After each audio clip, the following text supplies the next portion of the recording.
Hello everyone, hope you all are doing well. तो अभी ना इस वीडियो में हम थोड़ी बातें करेंगे। ठीक है, अब तक के वीडियोज में हम टॉपिक पढ़ रहे थे, पास्ट ईयर कर रहे थे। इस वीडियो में हम कुछ बातें करेंगे। जैसे कि टॉपिक तुम देख ही सकते हो, लास्ट मिनट टिप्स। ठीक है, मतलब मैं कुछ बातें बताने वाला हूँ जो तुम्हें अब ध्यान रखनी है। काफ़ी लोगों ने मेरे को मेल किया, काफ़ी ने मैसेज किया, किसी ने कमेंट किया कि सर थोड़ी टिप्स वगैरह दीजिए। तो अभी टिप्स तो क्या है कि मतलब हाँ, कुछ एक्सपीरियंस या फिर कुछ बोल सकते हैं, कितने बच्चों को मैंने पढ़ाया लिखाया। तो उसके अकॉर्डिंग थोड़ा एक्सपीरियंस बेस में कुछ चीज़ें बताऊंगा। एग्ज़ाम के लिए तुम्हें उनको फ़ॉलो करना पड़ेगा। ठीक है? अगर उनको फ़ॉलो करते हो तो काफ़ी बेनिफिशियल रहेंगे। नहीं तो खुद के सबके अपने-अपने टिप्स होते हैं, सबका अपना-अपना एक तरीका होता है। तो मैं ये चीज़ बोलूँगा कि तुम कहीं से भी टिप्स वगैरह माँगते हो, तो उसमें सबसे ज़्यादा मेजर रोल रहता है तुम्हारा खुद के आइडियोलॉजी का। तो तुम किसी पेपर को किस फ़ॉर्म में देख रहे हो, कैसे उसके बारे में पढ़ रहे हो एंड कैसे एंड ऑल। ठीक है? मतलब तुम्हारे ऊपर सबसे ज़्यादा डिपेंडेंट होता है। तो टिप्स के बारे में मैं अभी एक वीडियो बना रहा हूँ। ठीक है? बाकी चैनल पे भी कहीं न कहीं पे वीडियो मिल जाएँगी। अपने सीनियर से बात करोगे, वो कुछ बातें बताएँगे। जूनियर भी तुम्हें गाइड कर देंगे। ठीक है? ये एक मेजर पॉइंट होता है कि तुम्हारे जूनियर भी तुम्हें कहीं न कहीं पे गाइड कर सकते हैं। ठीक है? टीचर से गाइडेंस ले सकते हो।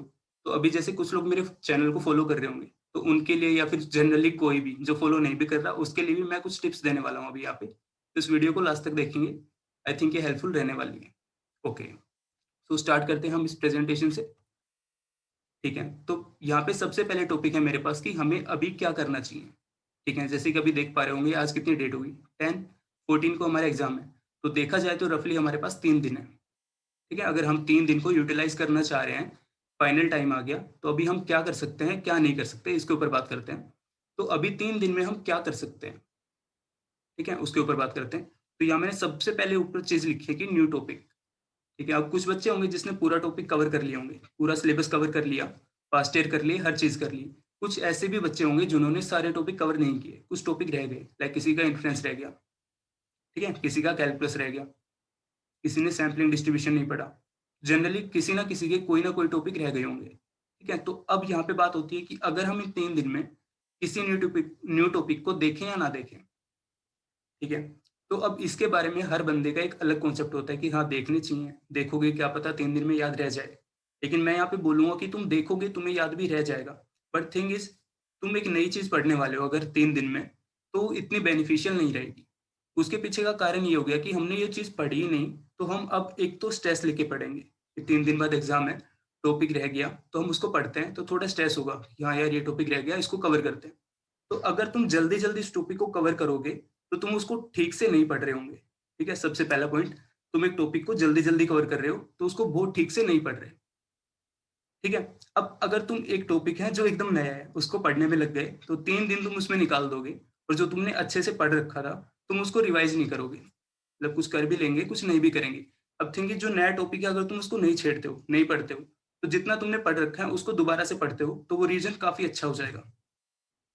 ठीक है? जो आता है तुम्हें, उसको ही हम बेटर फ़ॉर्म में करके ले आएँगे। इन 3 दिन में हम जो आ रखा है, जो हमने पढ़ लिया, उसको ही रिवाइज़ करेंगे सो दैट वो हमारा स्ट्रॉन्ग हो जाए। ठीक है? तो इस पॉइंट का मतलब हमें न्यू टॉपिक नहीं करना। अब 3 दिन में, लाइक 3 दिन बचे अभी। उसके बाद है प्रीवियस ईयर। तो सबने प्रीवियस ईयर लगाए होंगे, सबने सॉल्यूशंस किए होंगे। अब थिंग इज़ हम प्रीवियस ईयर करते क्यों हैं? ठीक है? सबसे पहली बात, हम करते क्यों हैं? अब हमें पता है कि हमारा पेपर सेट करेगी आईआईटी। ठीक है? अब आईआईटी जनरली पेपर किस फॉर्म में सेट करेगी? वो एक पैटर्न फ़ॉलो करते हैं, हर ईयर सेम पैटर्न के ऊपर पेपर आता है। तो पास्ट ईयर करना इसलिए इम्पोर्टेंट है कि हमें एक पैटर्न मिल जाएगा कि इस यूनिट से कुछ इस टाइप के क्वेश्चन आएँगे। लाइक तुम किसी से भी बोलोगे कि हाँ भैया, इस यूनिट से कितना आ रहा है? तो वो तुम्हें किस बेसिस पे बताता है? वो हमेशा पास्ट ईयर देख के बताता है कि पास्ट ईयर में इस टॉपिक से इतने कॉन्सेप्ट आए थे। तो वही चीज़ें बताएगा जो मैं वीडियो में आगे बताने वाला हूँ कि क्या आएगा। सो बेसिकली मैं जो बताने वाला हूँ वो सिर्फ़ पास्ट ईयर देख के बताने वाला हूँ। मतलब मैंने पेपर सेट नहीं किया, मैं कर भी नहीं सकता। ठीक है? तो वैसे एक एक्सपीरियंस होगा कि पास्ट ईयर देख के मैंने थोड़ी एनालिसिस की कि हाँ, ये टॉपिक्स मेजरली इम्पोर्टेंट है, तो इनको करना चाहिए। तो इस वीडियो में मैं आगे बताने वाला हूँ। तो पास्ट ईयर करने से ये फ़ायदा होता है कि तुम्हें पेपर का आइडिया मिल जाता है। ठीक है? अब देखो मार्केट में टेस्ट सीरीज़ वगैरह भी मिल जाती हैं। अब टेस्ट सीरीज़ देखोगे तो उनमें क्या होगा, काफ़ी बच्चों ने ली भी होंगी कहीं-कहीं से। मतलब मैं नाम तो ले नहीं सकता लूँगा भी नहीं क्योंकि मैंने किसी की नहीं ली थी। ठीक है? तो हम जो पास्ट ईयर लेते हैं, तो टेस्ट सीरीज़ लेते हैं, तो टेस्ट सीरीज़ में क्या देखोगे, अगर 10 क्वेश्चन तुम्हारे सामने हैं, तो उनमें से 3 या 4 क्वेश्चन पास्ट ईयर से मिलेंगे। ठीक है? सो इसका मतलब हमारे पास जो स्टैट्स में क्वेश्चन है, मतलब एक सिलेबस के पैटर्न को फ़ॉलो करते हुए वो बहुत कम है। तो अगर तुम नए क्वेश्चन्स ट्राई करते हो तो फ़ायदा नहीं है। तुम एक बार पास्ट ईयर में जितने भी क्वेश्चन दे रखे हैं, उन सबको समझ के अगर करते हो, हर एक क्वेश्चन की अंडरस्टैंडिंग लेते हो, उसके पीछे क्या कॉन्सेप्ट लगा, इस सब को पढ़ते हो तो काफी बेनिफिशियल रहने वाला है, क्योंकि एग्जैक्टली सेम क्वेश्चन आगे भी आने वाला है। ठीक है। अब बात नीचे थर्ड पॉइंट मैंने लिखा कॉन्सेप्ट एंड फॉर्मूले। ठीक है, इसका क्या मीनिंग है, जब तुम्हारे पास 3 दिन बचे हैं, ठीक है, हमारे पास एग्जैक्टली 12 यूनिट है, जेएमएमएस में हमारे पास 12 यूनिट है। तो 3 दिन में तुम्हें क्या करना है, सबसे ज्यादा इंपॉर्टेंट तुम्हें प्रीवियस ईयर देखने हैं कि पैटर्न किस फॉर्म में आ रहा है, कॉन्सेप्ट कौन सा लग रहा है और कैसे हम उसको अप्लाई कर रहे हैं, वो पॉइंट। उसके बाद जितने भी फॉर्मूला एंड कॉन्सेप्ट हमारी बुक में है या फिर सिलेबस के अकॉर्डिंग जितने भी हैं, उन सबको याद करना है। ठीक है, तुम्हें उन सब चीजों को ऑन टिप्स रखना है, सो दैट वहां पे तुम उन चीजों के डेरिवेशन पे नहीं जाओ। काफी बार ऐसा होता है कि मुझे कुछ फाइनल रिजल्ट याद है तो मैं उसका डायरेक्ट अप्लाई करूंगा, इसलिए मैंने यहाँ पे लिखा फाइनल रिजल्ट, कि कुछ रिजल्ट हमें पता होता है, हम प्रैक्टिस के साथ उन चीजों को याद कर लेते हैं, इन जनरली यूज होती रहती है तो वो चीजें याद हो जाती हैं। सो हमारे पास क्या रहेगा, अगर हमें फाइनल रिजल्ट कुछ पता होता है या फिर कुछ चीजें याद होती हैं तो सोल्व करने की नीड नहीं पड़ती। तो 3 दिन में तुम बिल्कुल नया पढ़ने से अच्छा है जो पढ़ रखा है उसको ही अच्छा करेंगे। ठीक है, तो 3 दिन में अभी तुम्हें क्या करना है, पास्ट ईयर देखने हैं और फॉर्मूलाज देखने हैं। ठीक है, इसके आगे चलते हैं। ठीक है, अब मैं सिलेबस के बारे में बताने वाला हूँ कि सिलेबस में कहाँ से क्या करने वाला है। अब 3 दिन में, ठीक है, 3 दिन में बेसिकली पहले अगर तुमने पढ़ना था तो पूरा पढ़ना था, लेकिन अभी अगर सिर्फ 3 दिन बचे हैं तो तुम्हें किस चीज के ऊपर ज्यादा फोकस करना चाहिए इसके बारे में बात करते हैं। तो हमारे पास सबसे पहले मैंने मैथ्स का पोर्शन लिया है कि मैथ्स में हमें क्या पढ़ना है। तो तुमने पास्ट ईयर लगाए होंगे तो तुमने एक चीज ऑब्जर्व की होगी कि डिफरेंशियल कैलकुलस सबसे ज्यादा नंबर का आ रहा होता है। ठीक है, अगर मैथ्स के पोर्शन की बात करते हैं नियरली 15 से 16 मार्क्स का आता है, तो काफी इंपॉर्टेंट हो गया। अब डिफरेंशियल में भी पर्टिकुलर क्वेश्चन होते हैं, वही आते हैं हर बार। ठीक है, तो यहाँ पे तुमने अगर किसी बच्चे ने डिफरेंशियल बिल्कुल नहीं पढ़ा है, ठीक है, किसी ने बिल्कुल छोड़ दिया कि मैं करूंगा ही नहीं इसको, उसके लिए एक पॉइंट है कि तुम्हारे पास एक प्लस पॉइंट हो गया कि डिफरेंशियल कैलकुलस में सबसे पहले लिमिट, कंटिन्यूटी और डिफरेंशियबिलिटी हमारे पास जितना पूछेगा वो सिर्फ 12th के लेवल का पूछेगा। ठीक है, उसमें कुछ भी मतलब हार्ड एंड फास्ट कुछ नहीं लगाने वाला। अगर तुमने 12th में अच्छे से पढ़ा था, मतलब पढ़ा ही होगा, ठीक है, नॉन मैथ से हो, मैथ पढ़ा होगा, तो बेसिकली वहां पे क्या हुआ होगा, तुमने 12th में जितना मैथ्स पढ़ा होगा उसमें जितना डिफरेंशियल कैलकुलस पढ़ा था उससे ही डेरिवेटिव का पूरा कॉन्सेप्ट हो जाएगा, टू वेरिएबल को छोड़ के, क्योंकि ये सब हम चीजें 12th में पढ़ के आए होते हैं।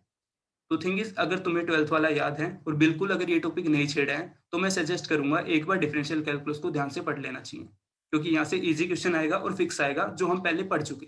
तो ये तुम्हारे लिए नया टॉपिक नहीं है, यहाँ पे टू वेरिएबल नया टॉपिक है। ठीक है, तो लिमिट, कंटिन्यूटी, डिफरेंशियबिलिटी पढ़ना है, उसके बाद एप्लीकेशन ऑफ डेरिवेटिव पढ़ना है। इसके अंदर मेजरली तुम्हें कंटिन्यूटी की एप्लीकेशन पढ़नी होती है, एक डेरिवेटिव की प्रॉपर्टी पढ़नी होती है, यहाँ पे रोल्स थ्योरम पढ़ना है और एलएमवीटी पढ़ना है। ठीक है, ये चीजें काफी इंपॉर्टेंट है और ये चीजें हम तुम मतलब हर बंदा ये 12th में पढ़ के आता है, तो 12th वाली चीज को ही यहाँ पे दोबारा पूछता है। बस थिंग इज हम 3 साल पढ़ते नहीं है, 12th के बाद हम सीधा 3 साल बाद बुक को उठाते हैं, तो हम चीजें भूल जाते हैं। ठीक है, लेकिन तुम दोबारा इसको पढ़ोगे तो एक बार मतलब क्विक रिविजन भी करोगे तो हो जाएगा याद। ठीक है, तो ये इतना टफ नहीं होता। तो डिफरेंशियल कैलकुलस को पढ़ना चाहिए, क्योंकि एक तो ईजी आता है और काफी ज्यादा मार्क्स की वेटेज काफी है, लाइक 15 से 16 मार्क्स काफी हो जाता है। ठीक है, इसके बाद हमें टू वेरिएबल का पढ़ना है। यहाँ पे मैक्सिमम मिनिमा वाला क्वेश्चन पक्का आता है तो इसको कवर करना है।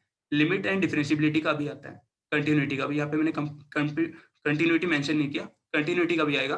अब थिंग इज तुम मैक्सिमम मिनिमा वाला तो कर लोगे, ठीक है, आरएसटी वाला फॉर्मूला सीधा अप्लाई करेंगे हो जाएगा। लिमिट कंटिन्यूटी वाले में थोड़ी बच्चों को डिफिकल्टी होती है, तो इसमें मैं सजेस्ट करूंगा कंटिन्यूटी के बारे में जो बेसिक डेफिनेशन होती है, ठीक है, किसी भी बुक से देखोगे वहां पे एक बेसिक डेफिनेशन दे रखी होगी कि टू वेरिएबल की कंटिन्यूटी हम कैसे चेक करते हैं। तो वो डेफिनेशन अप्लाई करोगे, उसको पढ़ोगे, उसके ऊपर एग्जाम्पल देखोगे और ये भी समझ में आ जाएगा। ठीक है, तो डिफरेंशियल काफी इंपॉर्टेंट है और काफी वेटेज रखता है, तो इसको पढ़ना है। इसके आगे चलते हैं। इसके बाद मैंने लिखा मोस्ट स्कोरिंग, कि हाँ भाई कुछ टॉपिक्स ऐसे होते हैं जिनमें तुम्हें पढ़ने की नीड नहीं होती और उनमें मार्क्स बहुत आसानी से आ जाते हैं। ठीक है, तो मैथ्स के पोर्शन में इंटीग्रल और लीनियर हमारे पास ऐसे टॉपिक है जिनमें तुम्हें ज्यादा एफर्ट डालने की नीड नहीं है। ठीक है, क्या बोला मैंने, ये हमारे पास ऐसे दो टॉपिक है जिनमें तुम्हें एफर्ट मारने की नीड नहीं है। इसका मतलब तुमने बेसिक चीजें पढ़ी और उससे बिल्कुल बेसिक क्वेश्चन आएगा, कुछ करना ही नहीं। ठीक है, कुछ भी नहीं करना। अब यहाँ पे मैंने पर्टिकुलर करके 2-3 चीजें लिखी हुई हैं, इनको ध्यान से देखेंगे। सबसे पहले लिखा मैंने पोलर फॉर्म। ठीक है, तो इंटीग्रल में हमारे पास क्वेश्चन आएगा एक पोलर फॉर्म से, डबल इंटीग्रल का आएगा जहाँ पे पोलर फॉर्म अप्लाई होगा, ये पक्का आएगा। उसके बाद आएगा चेंज ऑफ ऑर्डर का, ये क्वेश्चन भी पक्का आएगा, dx dy, dy dx। ठीक है, बेसिक बुक से पढ़ोगे, 2 एग्जाम्पल करोगे, समझ में आएगा। थर्ड कॉन्सेप्ट यहाँ पे जो आएगा वो आएगा कर्व लेंथ। ठीक है, किसी भी कर्व की लेंथ पूछ लेगा, तो ये चीजें मतलब फिक्स है। यहाँ से तुमने एक फॉर्मूला याद करना है, उसको अप्लाई करना है, तो इसमें बिल्कुल आसानी से नंबर आता है क्योंकि सोचना नहीं पड़ता। ठीक है, लिमिटेड सम आएगा, ये सबने किया होगा 12th में, 6 नंबर में आता था बोर्ड में। ठीक है। उसके बाद वॉल्यूम का आएगा, ये भी इजी होता है। ट्रिपल इंटीग्रेशन, बिल्कुल कॉन्सेप्ट है, बिल्कुल एक एक पॉइंट पॉइंट चीजें पढ़नी है, हो जाएगा ये भी। उसके बाद लीनियर से भी फिक्स क्वेश्चन आते हैं, एक रैंक का आएगा। ठीक है, अब तुम्हें रैंक आना चाहिए सिस्टम ऑफ इक्वेशन सोल्व करने के लिए। ठीक है, तो रैंक आएगा, उसके बाद सिस्टम ऑफ इक्वेशन से आएगा। आइगन वैल्यू काफी इंपॉर्टेंट है यहाँ पे, तुम्हें आइगन वैल्यू के बारे में पता होना चाहिए, सारे कॉन्सेप्ट की आइगन वैल्यू होती क्या है, कब यूज होती है, कहाँ पे क्या होती है, आइगन वैल्यूज की कुछ प्रॉपर्टीज होती है, वो याद करनी पड़ेगी।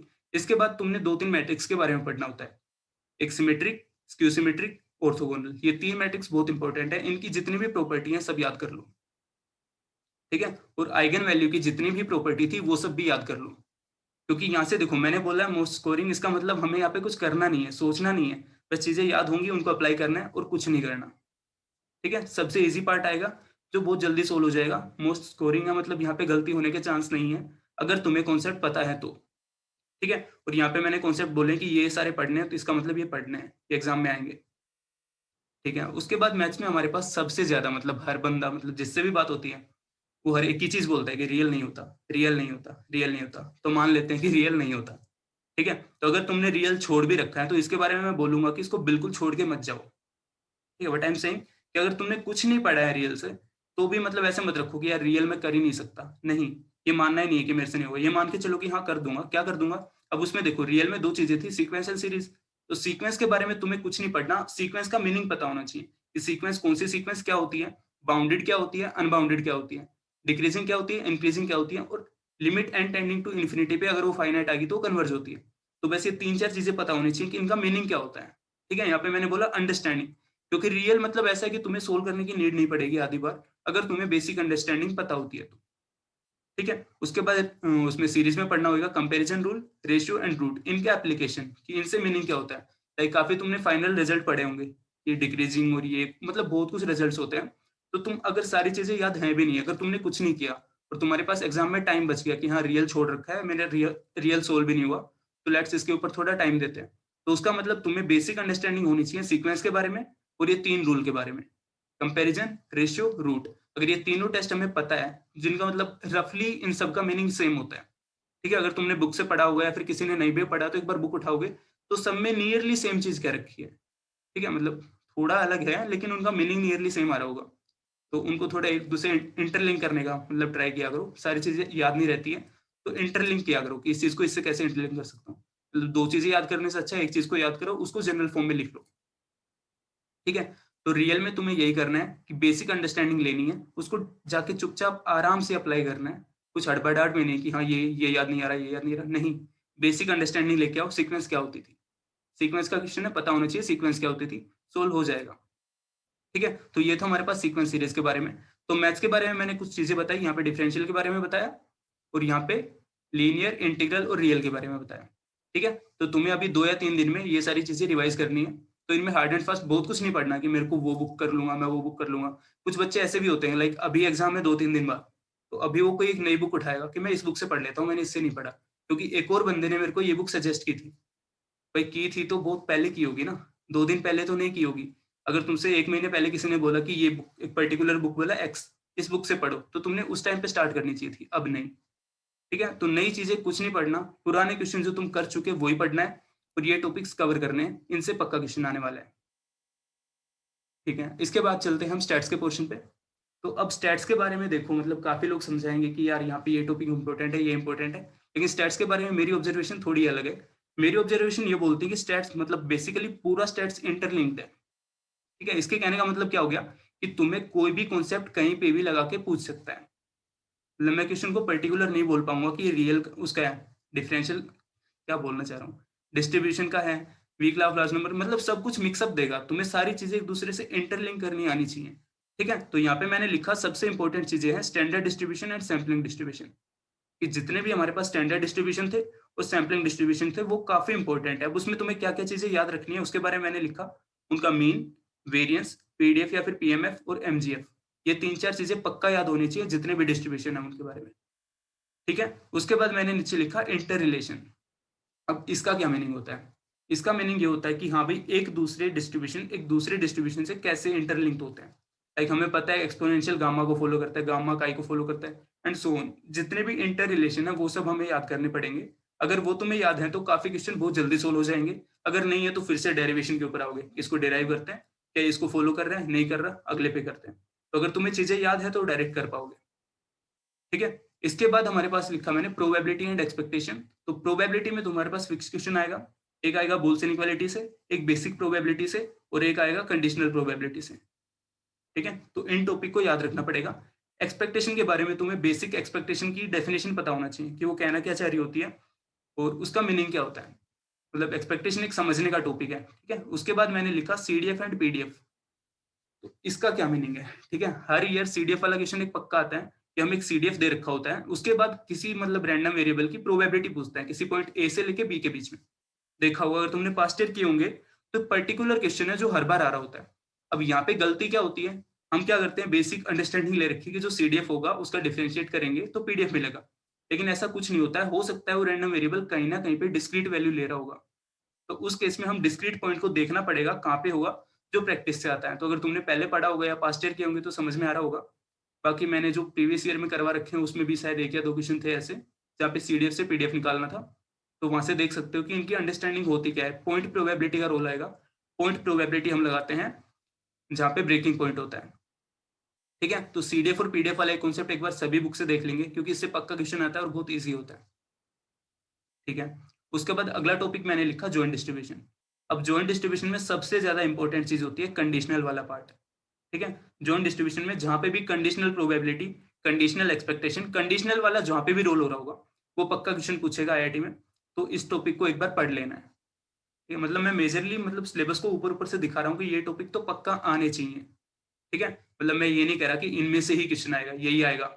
ठीक है, बट हाँ एक ऑब्जर्वेशन है कि हर साल नियरली इनमें से ही आ रहा है, तो इस बार भी हम अज्यूम कर सकते हैं कि इस बार भी इसमें से ही आएगा। ठीक है, मतलब बेसिकली हम ऑब्जर्वेशन बेस्ड चीजें बता रहे हैं। तो ये नहीं कह सकते कि हाँ मैंने कहा था कि ये आएगा तो यही आएगा, हो सकता है इनमें से एक भी ना आए। ठीक है, बट एक ऑब्जर्वेशन कहती है कि इनमें से ही आएगा, 90% चांस है कि इनमें से ही आएगा, पक्का आएगा। ठीक है, तो कंडीशनल वाला पार्ट पक्का पढ़ना है जॉइंट डिस्ट्रीब्यूशन से, क्योंकि वो काफी इंपॉर्टेंट है। उसके अंदर वो काफी चीजें पूछ लेता है, मतलब उसको समझ में आ जाएगा कि बंदे को, सामने वाले को प्रोबेबिलिटी, रैंडम वेरिएबल, डिस्ट्रीब्यूशन सब आता है। तो जॉइंट है कि एक ऐसी चीज है जो सबसे इंटरलिंक्ड है। ठीक है, उसके बाद weak law of large number और सीएलटी, इन दोनों से पक्का क्वेश्चन आएगा। एक भी आ सकता है, दो भी आ सकते हैं। अब इनमें तुम्हें क्या करना होता है, तुम्हें बस इनकी अंडरस्टैंडिंग लेनी होती है कि weak law of large number का मीनिंग क्या होता है। तुम्हें पूरी थ्योरी नहीं रटनी। Weak law of large number क्या बोलता है ये पता होना चाहिए, और सीएलटी क्या बोलता है ये पता होना चाहिए। अगर तुम्हें इनका मीनिंग पता है तो तुम वहां पे सोल्व कर दोगे। ठीक है, हार्ड एंड फास्ट बहुत बड़ा कुछ नहीं पढ़ना, बस इनकी अंडरस्टैंडिंग लेनी है, इनकी डेफिनेशन पढ़नी है कि कहना क्या चाह रहे थे, स्टेटमेंट पढ़नी है। ठीक है, इसके बाद आते हैं अगले टॉपिक के ऊपर। यहाँ पे हमारे पास इन्फ्रेंस। ठीक है, तो अब लाइक काफी बच्चे इन्फ्रेंस को छोड़ ही देते हैं कि मेरे को पढ़ना ही नहीं। ठीक है, मतलब ऑब्जर्वेशन बेस्ड बातें बता रहा हूँ, मैं काफी बच्चों के कांटेक्ट में रहता हूँ तो मेरे को पता है। लाइक बच्चे बोल देते हैं कि मैं ये कर ही नहीं रहा, इन्फ्रेंस मेरे को समझ नहीं आता। तो थिंग इज, अब तुमने छोड़ दिया तो छोड़ दिया, क्योंकि अब 3 दिन बचे हैं, तुम इसको नहीं छेड़ सकते। इन्फ्रेंस काफी बड़ा है, बहुत चीजें हैं इसके अंदर। लेकिन फिर भी मैं एक ऑब्जर्वेशन बेस्ड कुछ बातें बताने वाला हूँ जो यहाँ पे मैंने लिखा हुआ है। इन सबको दोबारा से पढ़ना है, लेकिन अगर तुम्हारे पास टाइम है तो देखो 3 दिन में तुम्हें बहुत कुछ दोबारा से रिवाइज करना है। तो अगर 2-2 घंटे भी हर टॉपिक को दे दे तो हो जाता है, क्योंकि 12 यूनिट हमारे पास। ठीक है, सिलेबस बहुत ही कम है जैम का। स्टैट्स वाले पोर्शन में फिजिक्स वालों का बहुत ज्यादा होता है, केमिस्ट्री वालों का भी बहुत ज्यादा होता है। सो एक प्लस पॉइंट है हमारे पास कि हमारा सिलेबस बहुत ही कम है। तो हम अगर इसको दोबारा से रिवाइज करना भी चाहें तो 2 दिन भी सफिशियंट होते हैं, अगर तुमने पहले एक बार पढ़ रखा है तो। ठीक है, नहीं पढ़ रखा तो अलग बात होगी। तो अगर तुमने पढ़ रखा है तो इन्फ्रेंस पे कुछ चीजें तुम्हें याद रखनी है। तो सबसे पहली बात तो किसी भी प्राइम बुक, किसी भी स्टैंडर्ड बुक को अगर तुम उठाओगे तो वहां पे रिमार्क्स होते हैं। ठीक है, तुमने कोई भी बुक उठाई होगी वहां पे रिमार्क्स मिलेंगे, पक्का हर बुक में देते हैं। तो इन्फ्रेंस में जहां पे भी जितने भी रिमार्क्स दे रखे होते हैं उन सबको तुम याद करोगे।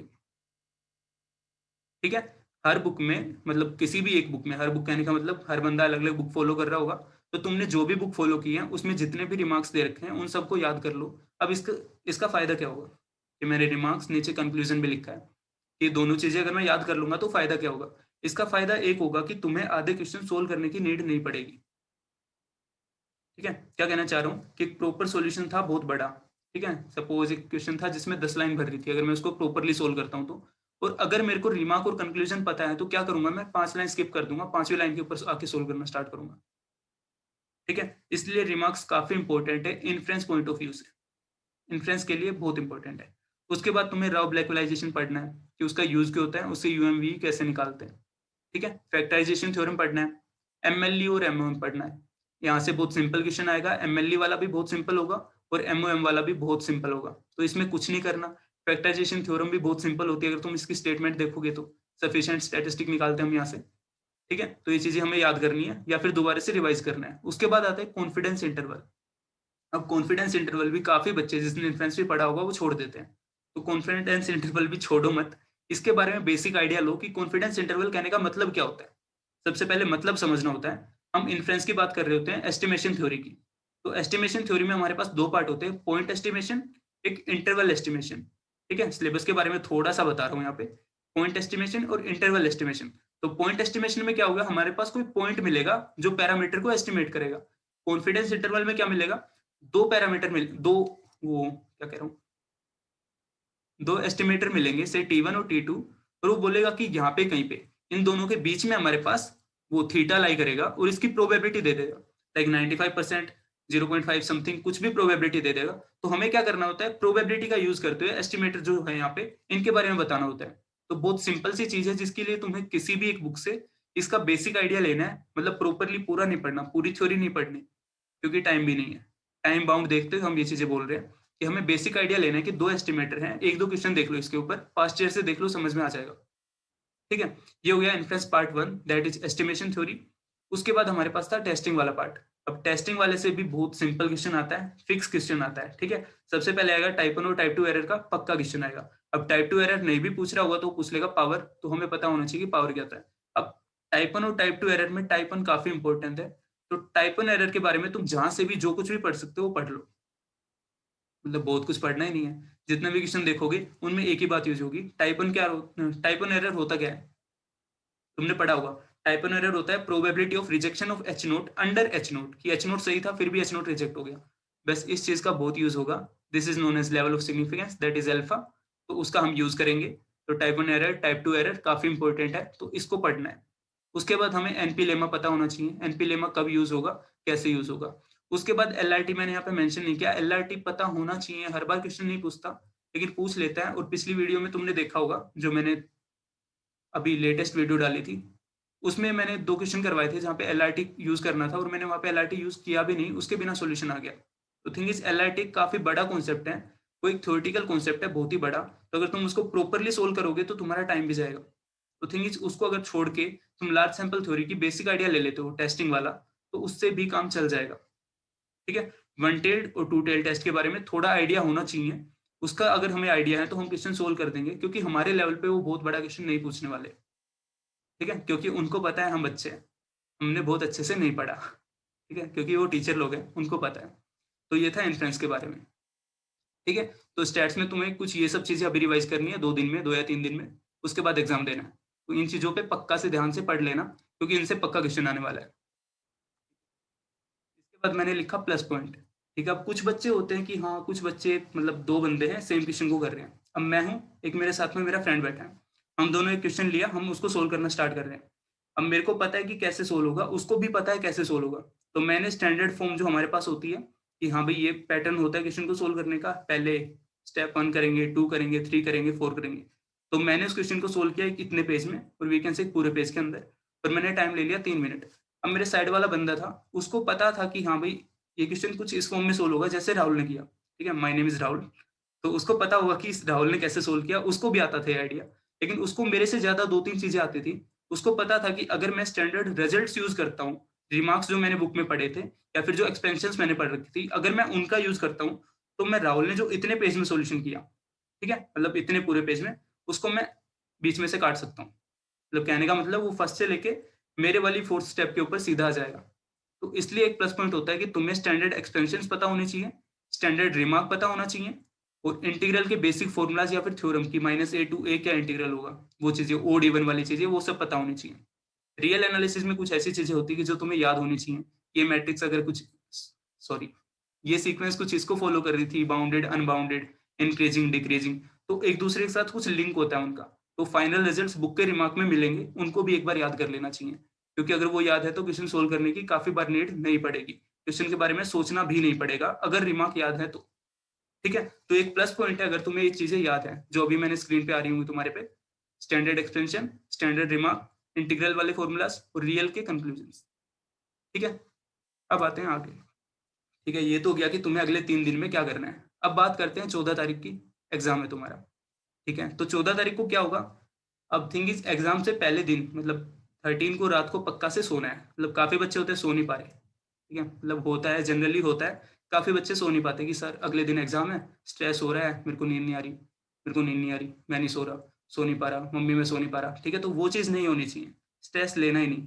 ठीक है, अब जैसे एग्जाम डे आ गया तो अब मेरे को एक ही बात बोलनी है बार बार, पूरी पीपीटी में आप यही सुनने वाले हो, स्ट्रेस नहीं लेना। ठीक है, क्योंकि मेरे को पता है स्ट्रेस लेते हैं, स्ट्रेस नहीं लेना। ठीक है, तो सबसे पहले मैंने लिखा कि तुम्हें एग्जाम से पहले वाली रात को पक्का से सोना है, 8-9 घंटे आराम से सो मस्त। ठीक है, कल क्या हुआ कल देखेंगे। तो 13 को सोना है, 14 का 14 को देखेंगे। 14 को उठो, सुबह हल्का फुल्का खाना करो। ठीक है, खाना पक्का खाना है, कुछ बच्चे खाने नहीं खाएंगे, स्ट्रेस हो रहा है, मम्मी मैं नहीं खा रहा। ठीक है, मैंने देखे बच्चे, मतलब मैं खा ही नहीं रहा हूँ, मैं नहीं खा रहा। तो ऐसी हरकतें नहीं होनी चाहिए, तुम्हें खाना खाना है प्रॉपरली अच्छे से। ठीक है, हैवी मील भी नहीं, मतलब हरियाणा से कोई बंदा पराठे खा के जा रहा है एग्जाम में, नहीं, आलू के पराठे भी नहीं खाने। ठीक है, तो खाना खाना है लेकिन नॉर्मल सा खाना, कि जेंटल, हाँ भाई सही है, ठीक है, एनर्जेटिक रहोगे, ओके। अब सोना भी इंपॉर्टेंट है, क्योंकि अगले दिन तुम्हें एग्जाम देना है। ठीक है, वो एग्जाम देना है जहाँ पे ऑल इंडिया 60 सीट है, 40-50 सीट है। ठीक है, तो वो एग्जाम देना है कि हाँ भाई 3-3,500 बच्चे एग्जाम में अपेयर होंगे। अगर मैं आज टेस्ट ले रहा हूँ तो कल मैं काम कैसे करूंगा। तो सोना इंपॉर्टेंट है, क्योंकि कल तुम्हें 3-4 हजार बच्चों के साथ compete करना है और वहां पे तुम्हें टॉप 30-40 में आना है। ठीक है, so that's a very important thing. अगर तुम नहीं सोए तो एग्जाम में फोकस कैसे करोगे। ठीक है, तो सोना इंपॉर्टेंट है, और अगले दिन हल्का फुल्का खाना खाना इंपॉर्टेंट है। अब इसके बाद आते हैं, तुम एग्जाम सेंटर पे पहुंच गए, उसके बाद क्या। ठीक है, तो जनरली हम एग्जाम सेंटर पे पहुंच जाते हैं तो हमारे पास 20 मिनट होते हैं जब हम पीसी के ऊपर बैठ जाते हैं। ठीक है, तुम्हें तुम्हारा सिस्टम दे दिया जाएगा। अब सिस्टम के ऊपर तुम्हारा नाम आ रहा होगा, लॉगिन पेज आ रखा होगा, और तुम्हारा पेपर स्टार्ट होना है 20 मिनट बाद। मैंने लिखा login page to question paper. ठीक है, क्वेश्चन पेपर तक जाने से मतलब लॉगिन पेज से क्वेश्चन पेपर पे जाने तक का टाइम। अब उस टाइम में क्या होगा। अब मैं एग्जाम देने गया हूँ। ठीक है, वहां पे मैं बैठा हूँ पीसी के सामने, पीसी के ऊपर मेरे पास आ रहा है कि हाँ भाई लॉगिन डिटेल डालो। और तुम्हें पता है 20 मिनट बाद टाइम स्टार्ट होने वाला है एग्जाम का, और ऊपर क्लॉक होगी, वहां पे टाइम आ रहा होगा, 20 मिनट बाद स्टार्ट हो सकता है, 20 मिनट बाद स्टार्ट कर सकते हो, ये वो। अब थिंग इज, तुम एग्जाम सेंटर पे चले गए। ठीक है, तुम पीसी के सामने बैठे हो। अब तुम्हारे माइंड में थॉट आएंगे, जो फिक्स है, हर बंदे को आते हैं, हर किसी को आते हैं। थॉट आएंगे, थॉट क्या आएंगे।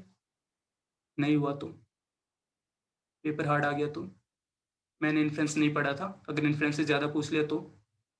सो बेसिकली एक बहुत ही जनरल होता है कि वहां पे जाके तुम्हें थॉट वही आएंगे जिनमें तुम्हें फेलियर दिखेगा।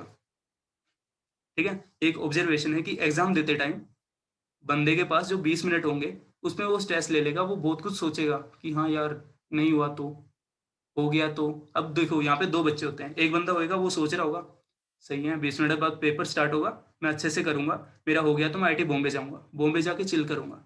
ठीक है, बीच पे जाऊंगा, ये करूंगा। अब दूसरा बंदा क्या है, वो सोच के है कि यार मैंने कुछ टॉपिक्स छोड़ रखे थे, चलो स्ट्रेस लेते हैं कि नहीं होगा।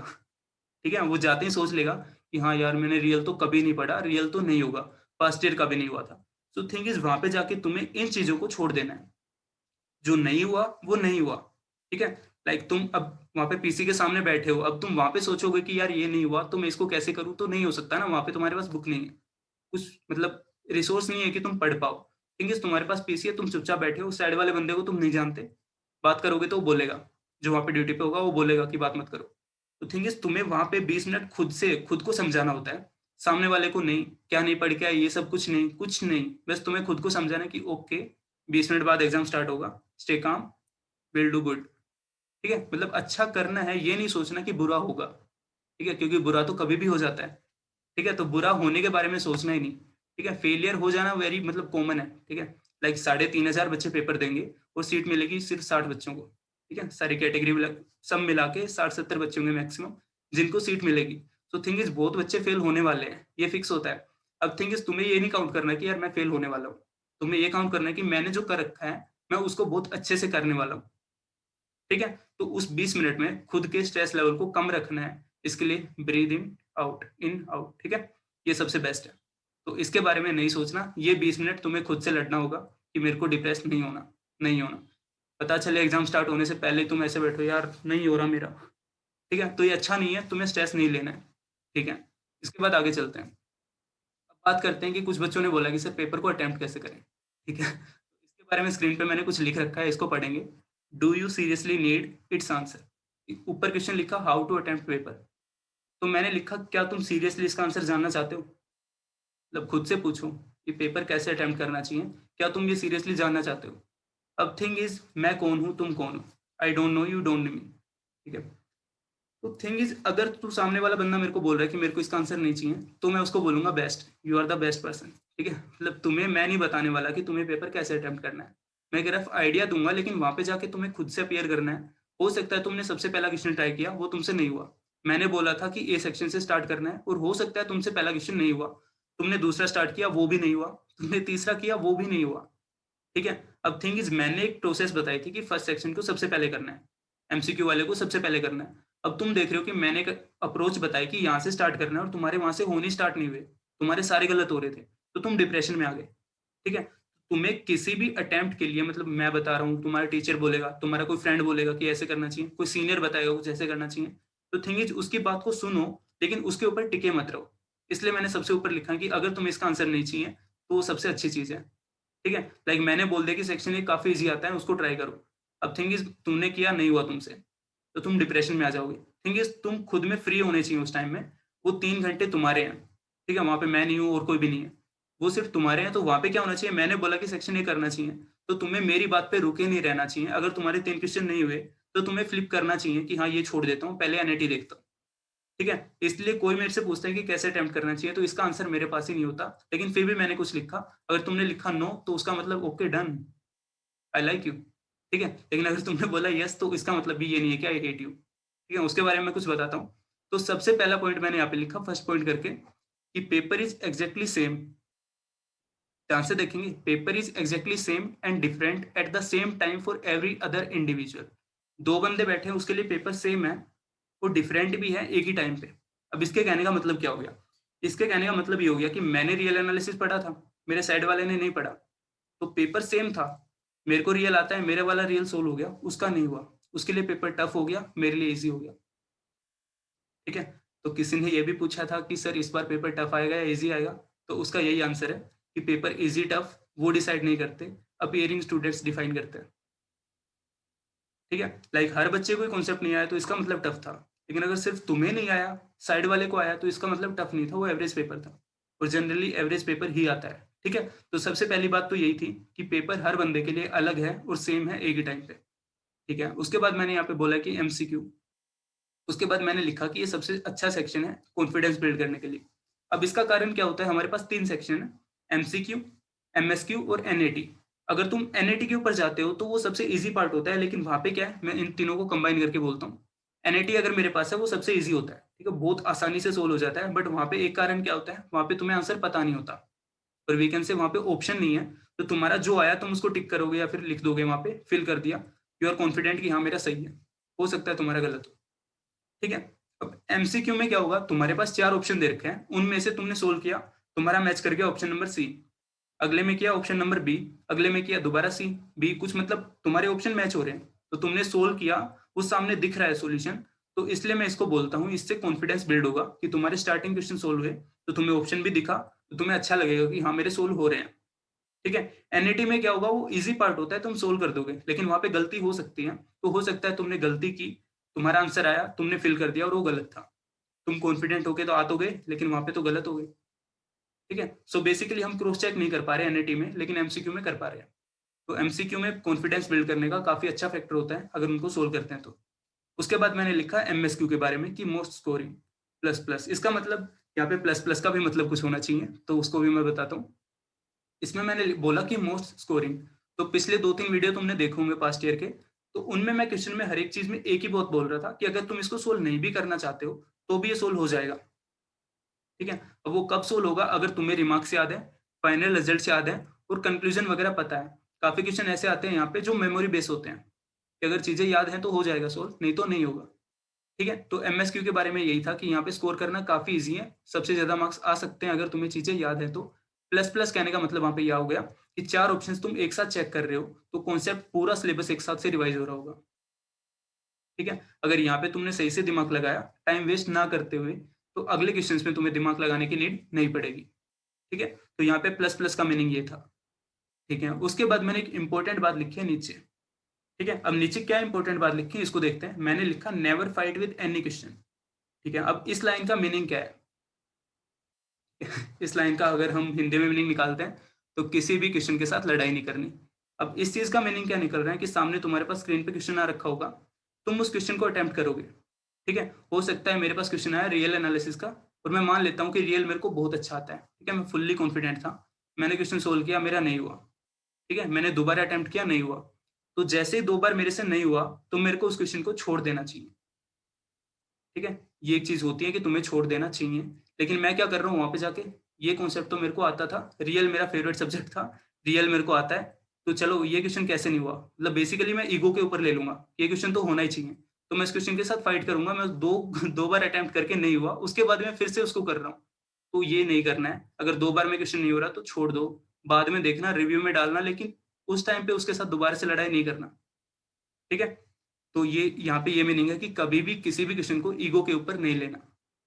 ठीक है, तो पेपर को तुम्हें कुछ ऐसे अटेम्प्ट करना है, दोबारा देख लेंगे। ये 20 मिनट में तुम्हें अपना स्ट्रेस लेवल मेंटेन करना है कि हाँ भाई हाई नहीं होना चाहिए, स्ट्रेस आउट नहीं होना चाहिए, चिल आउट रहो। ठीक है, उसके बाद कुछ ये चीजें थी कि ऐसे अटेम्प्ट करना है जो मतलब हेल्पफुल नहीं है। ठीक है, मैं खुद बोल रहा हूँ कि अटेम्प्ट मतलब तुम अपने मन से करो, बेस्ट रहेगा वो। ठीक है, उसके बाद एग्जाम के बाद क्या करना है? एग्जाम हो गया, उसके बाद क्या करना है? तो ये काफी इंपॉर्टेंट है, देखो बहुत ही ज्यादा इंपॉर्टेंट है। तुम्हें चैनल को शेयर करना है। ठीक है, मतलब काफी टाइम से मैं कांटेक्ट में हूँ, तुम लोगों ने वीडियो वगैरह देखे होंगे, हेल्पफुल रहे होंगे, तो एग्जाम के बाद सीधा शेयर करेंगे कि हाँ मेरी बताई हुई बातें तुम्हारे काम आई, तो तुम्हें अच्छा लगना चाहिए और तुम इस चैनल को शेयर करोगे। ये एग्जाम के बाद करने वाले हो। ठीक है, और ये काफी इंपॉर्टेंट है, इसके ऊपर ध्यान देंगे। ठीक है, आगे चलते हैं। मैं बोल रहा हूँ तुम्हें ऑल द बेस्ट। ठीक है, एग्जाम के लिए ऑल द बेस्ट सभी को। उसके बाद मैंने नीचे कोई लाइन लिखी है, ऑलवेज रिमेंबर, ये चीज याद रखनी है। Success leads a person to one door, while failure leads a person to many door. ठीक है, एग्जाम देते टाइम इस चीज को याद रखना कि कभी भी तुम्हें सक्सेस मिलेगी तो तुम्हारे पास एक गोल होगा। लाइक मेरे पास एक गोल है कि मेरे को आईआईटी जाना है, तो मैं पेपर के लिए अपेयर हो रहा हूँ, मेरा पेपर क्वालिफाई हो गया तो मैं आईआईटी पहुंच गया, तो मेरे पास एक डोर खुला कि हाँ मैं आईआईटी के पहुंच गया, पेपर दिया, सक्सेस मिली, आईआईटी पहुंच गया। अब थिंग इज अगर मैं फेल हो गया तो अब क्या? तो बच्चे जनरली क्या देखते हैं, यार फेल हो गया तो क्या करूंगा, ये करूंगा वो करूंगा, मतलब स्ट्रेस आउट होना ही नहीं। फेल हो गए तो तुम्हारे पास बहुत ऑप्शन है, डीयू बीएचयू एंड बहुत सारे हैं, जॉब के लिए देख सकते हो, एमबीए वगैरह देख सकते हो, बहुत चीजें हैं। अगर सक्सेस मिल गई तो तुम्हारे पास एक ही रास्ता है कि हाँ आईआईटी जाना है। भले ही तुम्हारा 4 दिन बाद मन बदल गया, पापा बोलेंगे कि आईआईटी क्वालिफाई है ना तो आईआईटी जा। ठीक है, तो सक्सेस तुम्हें एक दरवाजे पे लेके जाएगी, लेकिन फेलियर तुम्हें बहुत सारे दरवाजे दिखाएगी, फिर तुम्हें उनमें से चूज करना है। ठीक है, तो फेलियर ये डिसाइड नहीं करेगा कि तुम्हें क्या करना है, फेलियर तुम्हें एक ऑप्शन देगा कि तुम्हें और क्या क्या कर सकते हो, so you can offer all these. ठीक है, तो सक्सेस और फेलियर के बारे में ज्यादा नहीं सोचना, अपना बेस्ट देना है।